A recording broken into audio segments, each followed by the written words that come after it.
First contact fallout. Admiral Zektar's 4 eyes blinked simultaneously as he stared at the holographic report. The numbers couldn't be right. They simply couldn't.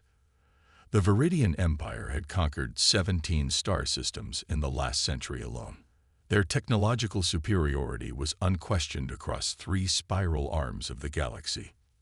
Their military doctrine was studied and feared by every spacefaring civilization. And yet here he was, reading casualty reports that defied all logic. Supreme Commander Vex is demanding an explanation, Admiral, said Commander Larissa, her scaled skin shifting from its normal azure to a nervous pale blue. The Imperial Council has convened an emergency session. Zektar collapsed his spindly frame into his command chair. Tell me again. From the beginning. Larissa's neck frills fluttered as she pulled up the mission logs. First contact with the Earth system occurred 37 cycles ago. As per standard procedure, we established orbital dominance and initiated communication. The humans appeared primitive but showed signs of early interplanetary capability, with rudimentary outposts on their moon and neighboring planet. And then, Zektar prompted, knowing full well what came next. We followed protocol and demanded their immediate surrender and integration into the Empire. When they requested time to consult their various nations, they have no unified planetary government. Commander Dreth interpreted this as defiance and authorized a demonstration strike. Zektar's upper limbs twisted in frustration. The demonstration strike was supposed to be on an uninhabited area. Commander Dreth determined that a more emphatic demonstration was required. He targeted a mid-sized human settlement, approximately 7 million casualties. And that's when everything went wrong. Larissa nodded, her scales now showing patches of distressed red. The humans did not respond as predicted. Instead of surrendering, every nation on the planet mobilized for war simultaneously. They launched everything they had at our fleet: primitive nuclear missiles, kinetic weapons platforms, even retrofitted civilian spacecraft packed with explosives. And we lost 4 battle cruisers to this prehistoric arsenal. Zektar couldn't keep the disbelief from his voice. The humans employed unusual tactics, sir. They didn't target our largest vessels as expected. They focused overwhelming firepower on our smallest ships first, working their way up. And they specifically targeted command and communication systems. Zektar pulled up the visual records. The human counterattack had been chaotic, seemingly disorganized, but somehow devastatingly effective. Their smaller vessels operated in ways that made no tactical sense, until you realize they were all suicide missions. Humans were piloting vessels directly into Viridian ships, detonating their payloads at the moment of impact. What species sacrifices their pilots like this? He whispered. Intelligence has been analyzing their communication channels, Larissa continued. The destruction of their city, Seattle, they called it, appears to have united them. Before our arrival, they had thousands of competing factions, nations, and ideologies. Now they have one: survival. A communication alert chimed. Supreme Commander Vex himself was calling. Zektar straightened his posture and activated the projection. The imposing figure of the Supreme Commander materialized, his ceremonial armor gleaming with the embedded jewels of conquered worlds. Admiral Zektar. Vex began without preamble. Congratulations. You have managed to do what 17 civilizations before you failed to accomplish. You've united the Viridian Council in absolute fury. Supreme Commander, the situation. The situation, Vex cut him off, is that you've picked a fight with a species that doesn't understand they're supposed to lose. Our preliminary assessment suggests these humans are exhibiting psychological and social responses we've never encountered before. Zektar's neck frills drooped in submission. I take full responsibility for Commander Dreth's actions. Commander Dreth has already been executed for his incompetence, Vex stated flatly. You, however, are going to fix this disaster. The Empire does not retreat, Admiral. We do not surrender. We do not fail. What are my orders, Supreme Commander? The nearest reinforcement fleet is 80 cycles away. Until then, you will contain the situation. You will prevent these humans from advancing beyond their own system, and you will gather every piece of intelligence possible about how they fight, how they think, and how they can be broken. The transmission cut off before Zector could respond. He slumped back in his chair, mind racing. Contain the situation. He'd already lost a quarter of his fleet to creatures who hadn't even developed FTL travel. Admiral, Larissa interrupted his thoughts. We're detecting launches from multiple sites on the planet's surface. Hundreds of them. Zector sprung to his feet. Defensive positions. All ships form barrier pattern delta. But as the tactical display updated, he realized these weren't like the previous attacks. The human vessels weren't heading toward the Viridian fleet. They were targeting something else entirely. They're attacking our ground installations, Larissa reported with disbelief. All of them. Simultaneously. The secondary displays showed Viridian ground forces being overwhelmed across every landing zone they had established. The humans were using everything from their military vehicles to civilian construction equipment, modified farm machinery, and improvised explosive devices. They were fighting with a ferocity that seemed to ignore all sense of self-preservation. Admiral, the chief intelligence officer, Nexer, entered the command deck. His expression was grave. I've completed the preliminary analysis of human psychology and social structures. I believe you need to see this immediately. The data Nexer presented painted a disturbing picture. Humans were an anomaly in galactic psychology, where most species evolved toward greater social cohesion and reduced aggression as they developed technology. Humans had maintained, perhaps even enhanced, their capacity for both cooperation and conflict. They could form incredibly tight social bonds while simultaneously waging war against other groups of their own kind. In their entire history, Nexer explained, they have never been united as a species. Until now, we've inadvertently created exactly the scenario that maximizes their effectiveness. How do we defeat them? Zector asked. Nexer's skin paled. Conventional victory may be impossible with our current resources. These humans, they don't surrender when facing superior force. Historical analysis shows they become more innovative, more determined, and more willing to accept casualties. There must be something. Admiral, Larissa interrupted. We're detecting energy signatures from the planet's surface. They've somehow activated one of our downed cruiser's weapon systems. Zector stared at the display in disbelief. That's impossible. The security protocols have been bypassed. Larissa finished. They're powering up the main cannon. Target and destroy it immediately. But before the order could be carried out, a brilliant beam of energy shot from the planet's surface, striking one of the Viridian destroyers. The vessel's shields flickered briefly before failing, and the ship broke apart in a spectacular explosion. Silence fell over the command deck. The humans had just used Viridian technology against them. Technology they had been exposed to for less than 40 cycles. How? Zector whispered. How is this possible? Nexer consulted his data. Their technical adaptation rate is unprecedented. They appear to operate on fundamentally different principles than our engineers, where we refine and perfect. They improvise and repurpose. A new alert sounded. More launches from the planet's surface. Hundreds more. Admiral, Larissa said quietly, I believe we need to reconsider our position. Zector nodded slowly. The Viridian Empire didn't retreat. They didn't surrender. But they also had never encountered anything like humans before. Prepare a communication to Supreme Commander Vex, he ordered, and open a channel to the human leadership, whatever form that takes now. As his officers hurried to comply, Zector stared at the blue-green planet on the main display.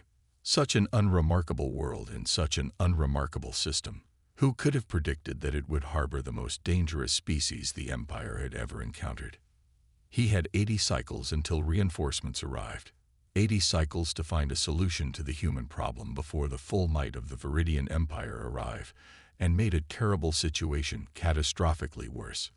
"Congratulations, Admiral Zector," he muttered to himself. "You just picked a fight with the galaxy's deadliest species." The reckoning. 80 cycles had passed with agonizing slowness.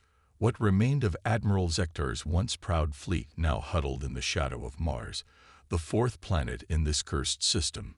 In less than 3 months of Earth time, the humans had accomplished what should have been impossible.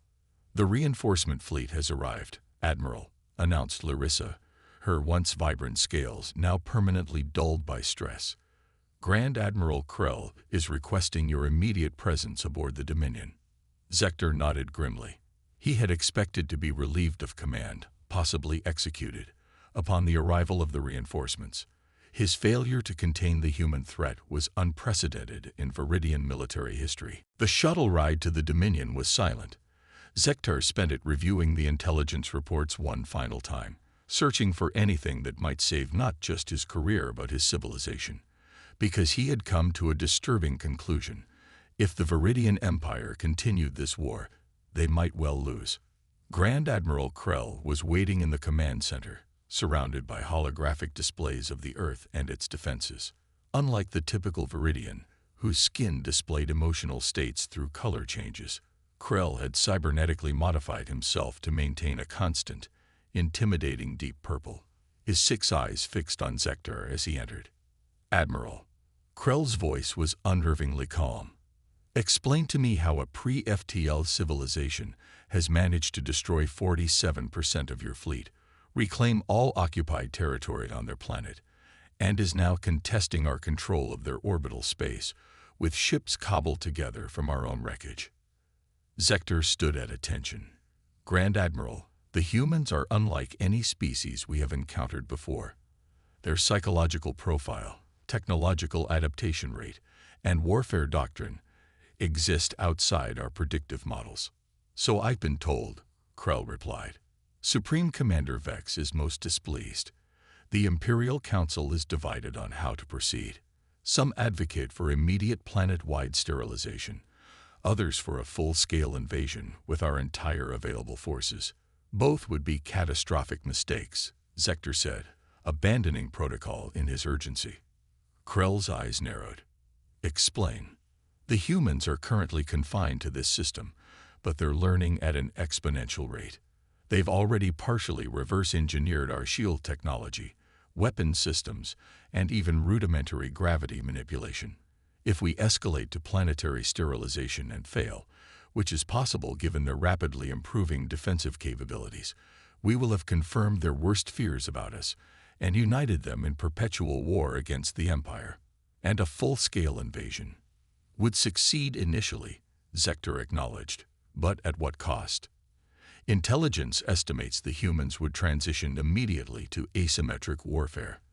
They have historical experience with this strategy and have shown remarkable effectiveness. We would be caught in a war of attrition against a species that excels at exactly that type of conflict." Krell was silent for a long moment. "What alternative do you propose?" "Negotiation," Zector said simply. "A first in our history, but necessary." Before Krell could respond, an alert sounded. "Grand Admiral, called a communications officer. We're detecting multiple anomalies at the edge of the system." The main display shifted to show dozens of spatial distortions forming. From each emerged a crude but unmistakable vessel. Human ships, utilizing a primitive form of faster-than-light travel. "Impossible," breathed Krell. "They've developed FTL capability." "Not true FTL," said Zector, studying the readings. "It's a brute force approach using principles from our warp-drive technology, but modified and simplified somehow. Dangerous and inefficient, but functional. They've had access to our technology for less than a local season," Krell said, his composure finally cracking. "This level of adaptation is beyond anything in our records." Another alert, more urgent. "Grand Admiral, we're receiving a transmission from the human vessels, audio and visual." "Display it," ordered Krell. The holographic projector flickered, then resolved into the image of a human female. Her skin was dark, her hair gray and cut short against her scalp. She wore a simple blue uniform with minimal ornamentation. "This is Admiral Elena Reyes of the United Earth Defense Force," she began without preamble. "I am authorized to speak for all nations of Earth. Your reinforcements have arrived, as we anticipated. Now you face a choice." Krell stepped forward. "I am Grand Admiral Krell of the Viridian Empire. You will surrender immediately or face annihilation." Admiral Reyes smiled, though there was no warmth in it. "Grand Admiral, we've already defeated one Viridian fleet. We've studied your technology, your tactics, and your psychology. Did Admiral Zector not explain our capabilities? Inferior technology cobbled together from our scraps does not constitute a threat to the might of the Empire." Krell replied dismissively. "Perhaps a demonstration, then." Reyes nodded to someone off-screen. Instantly, alarms blared throughout the Dominion. "Grand Admiral," shouted a tactical officer, "multiple targeting systems have locked onto our vessels. Energy signatures indicate. They're our own weapon signatures," Zector finished quietly. "They've not only reverse-engineered our technology, they've improved it." On the display, Admiral Reyes continued, "We've targeted the propulsion systems of your capital ships. Grand Admiral. Non-lethal, but sufficient to strand you in this system. The next volley will target life support if necessary." Krell's scales flickered with rage, despite his cybernetic controls. "This is an outrage. The Empire does not. The Empire has never encountered humans before." Reyes cut him off. "We don't want your Empire. We don't want your worlds. We want you to leave our system and never return. You think you can dictate terms to the Viridian Empire?" Krell's voice rose to a shout. "I know we can," Reyes replied calmly, "because you have something to lose, and we've already lost it.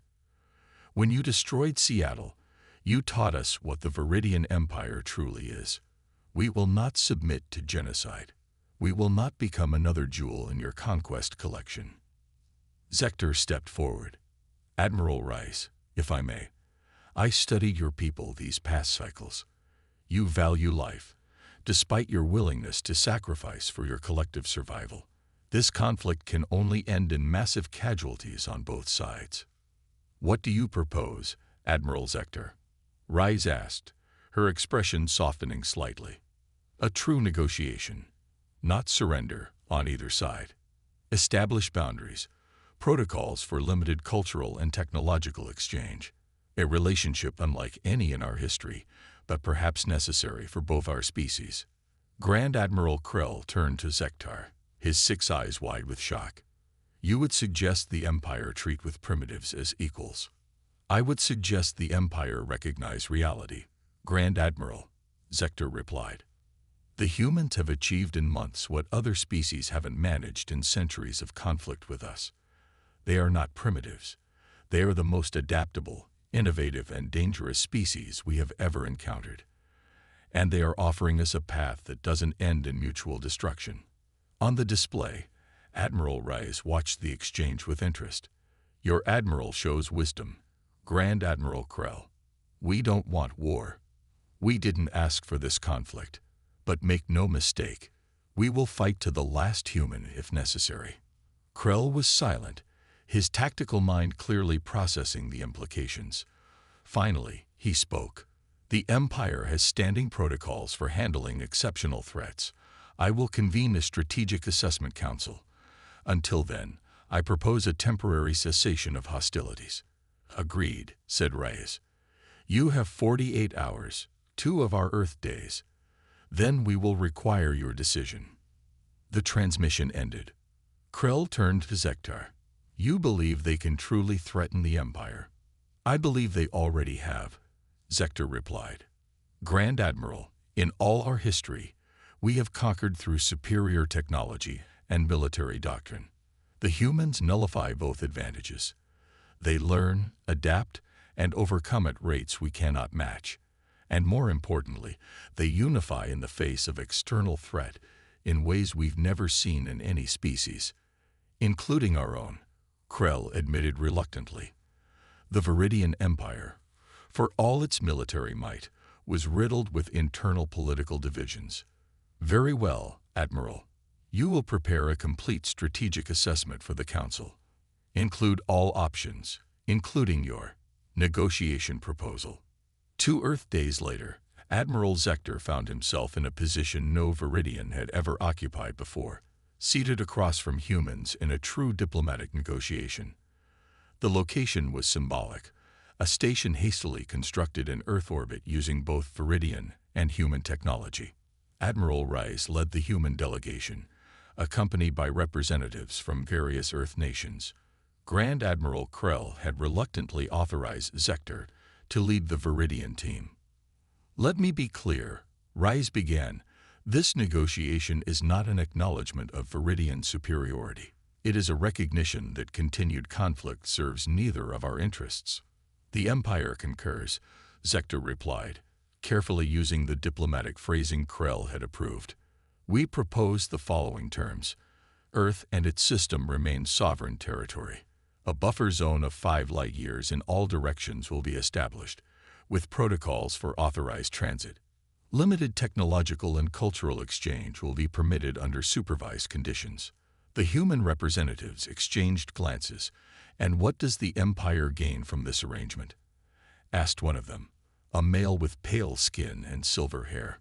"The Empire gains a stable border rather than an endless war," Zector replied honestly. "And perhaps in time, a relationship that benefits both our civilizations." The negotiations continued for hours, delving into specifics of territory, technology sharing, and security protocols. Throughout, Zector marveled at the humans' approach. They were firm yet flexible, principled yet pragmatic, so different from the rigid hierarchy of Viridian diplomacy. Finally, a framework agreement was reached. The Viridian fleet would withdraw beyond the designated buffer zone. Earth would dismantle certain weapons developed from Viridian technology. Joint monitoring stations would be established at the buffer's edge. As the formal sessions concluded, Admiral Rice approached Zector privately. "Admiral, may I speak frankly?" "Of course," Zector replied, his scales shifting to a receptive blue-green. "Your Empire made a fundamental mistake in how they approached us," Rice said. "You saw our technological level and assumed inferiority in all things. You never considered that evolution might produce different kinds of intelligence, different approaches to problem-solving." Zector nodded. "A mistake we are unlikely to repeat, though I suspect the Imperial Council will struggle to accept this new paradigm." "Then they will need visionaries like yourself," Rice observed. "Leaders who can see beyond conquest to cooperation. The Empire has existed for millennia on a single principle, Admiral Rice: expand or perish. You have forced us to consider alternatives. It will not be an easy transition." Rice smiled, a genuine expression this time. "Nothing worthwhile ever is, Admiral. Congratulations. You just helped negotiate the first peace treaty with humanity. History may record that as a greater achievement than any conquest." As Zector returned to the Dominion to report the agreement's final terms, he reflected on the strange circumstances that had brought him here. A routine conquest gone catastrophically wrong had become the Empire's first true diplomatic engagement, all because they had underestimated a species that refused to follow the expected script of defeat. "Congratulations, Admiral Zector," Krell said as he entered the command center. "You've achieved the impossible, convincing the Imperial Council to accept something less than total victory." "Not less, Grand Admiral," Zector replied. "Different. We came seeking to conquer a primitive world. Instead, we found the galaxy's deadliest species, and now, perhaps, its most valuable potential ally." The reinforcement fleet began its withdrawal from the solar system the next day, leaving behind only the agreed-upon monitoring stations. As Zector watched Earth recede on the view screens, he wondered what the humans would accomplish next, how far they would go once they fully incorporated Viridian technology into their own unique approach to innovation. One thing was certain: the galaxy would never be the same again. The Viridian Empire had unwittingly awakened a sleeping giant, and in doing so, had forever changed their own destiny as well.